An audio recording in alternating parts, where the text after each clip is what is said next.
এখানে এসেছিল ঈশান আর তার টিম। তা সেখানে এসে আমার সঙ্গে কথা বলেছিল অনেক কিছু ব্যাপার নিয়ে, পুরুলিয়া ক্রিকেট ইমপ্রুভমেন্ট করা যায় সেসব নিয়ে। তো সেই সব কথা শুনে আমি হয়তো ঈশানের কথা এগ্রি করেছি। তারপর আমি এখানে এসেছি, হয়তো আমি মান্থলি দুদিন করে থাকবো। আর সেখানে আমি টিডেক্সের সাথে এখন যুক্ত হয়েছি। আর শুধু টিডেক্স নয়, দরকার হলে মানে কিছু সময়ের জন্য যদি কোনো সময় পসিবল হয় তাহলে হয়তো বাকি যারা ছেলেমেয়েরা আছে সবার জন্যই টাইম বের করার চেষ্টা করব। সেটা এখন কিরকম পসিবল হবে সেটা পরবর্তী হলে আলোচনা করে দেখা যাবে। আর এখন যেহেতু এখানে এসছি, আপনাদের সবাইকে দেখতে পাচ্ছি, অবশ্যই ভালো লাগছে যে খেলা ছেড়ে দেওয়ার পরে যে এখন ক্রেজ আছে একটু, সেটা একটু ভালোই লাগছে। আর বলবো যে এখানে দেখো ট্যালেন্ট কোনো ডিস্ট্রিক্টে, আমি বলবো যে কলকাতায় যারা প্লেয়াররা খেলছে আর বাইরের প্লেয়াররা, ডিস্ট্রিক্ট প্লেয়াররা হয়তো কলকাতা ডমিনেট করে। আমি যেগুলো ছোটো থেকে দেখে এসেছি, কলকাতার প্রপার প্লেয়াররা কিন্তু কম আছে। তা সেই কারণে চাইবো যে এখান থেকে যারা অলরেডি কিছু ফার্স্ট ডিভিশন, সেকেন্ড ডিভিশন যারা খেলছে তারা একটু মন দিয়ে খেলুন, বা যারা প্র্যাকটিস করছে তারা একটু মন দিয়ে প্র্যাকটিস করুন। তার মধ্যে আমি এখন এখানে যখন এসেছি, এখানে যদি আমার মনে হয় যে ভালো ট্যালেন্ট আছে, তাহলে হয়তো তাকে আমি হয়তো আমার তরফ থেকে যতখানি সুযোগ দেওয়ার চেষ্টা করবো। As division 13, 15, 18, second division, first division যেরকমই হবে।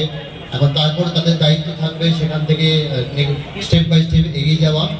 আর তার সাথে যারা যখন খেলছে, একটা ফ্যামিলি সাপোর্ট খুব একটা বড় মেইন, মানে বলতে হয় যে পুশ থাকে, যে যদি আপনারা ফ্যামিলি হিসাবে প্যারেন্টসরাই যদি সাপোর্ট করেন, অবশ্যই সাপোর্ট করার জন্য আপনারা বসে আছেন এখানে।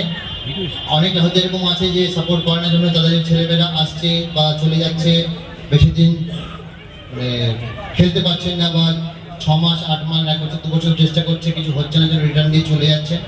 আমি বলবো যে কোনো জিনিসে আপনারা যখন ইনভেস্টমেন্টও করেন, দেখবেন যে কোনো ইনভেস্টমেন্ট যদি লং টার্মের জন্য রাখেন সেখান থেকে রিটার্ন বেশি। তা সেই জিনিসগুলো আপনি যখন খেলায় দিচ্ছেন, আপনাদের ফ্যামিলির তরফ থেকে সেটা বোঝা উচিত যে সেখানে যদি 2, 4, 5 বছর আপনি টাইম কাটান, সে দেখবেন ইচ্ছা থাকলে automatic step by step improvement করবে।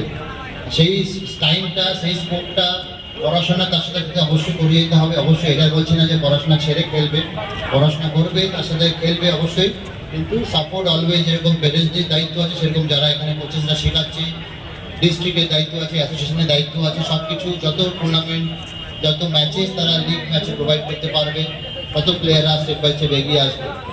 আর ওভারঅল বলি যে সেই সবাইকে থ্যাংক ইউ যে আজকে অনুষ্ঠানে আসার জন্য।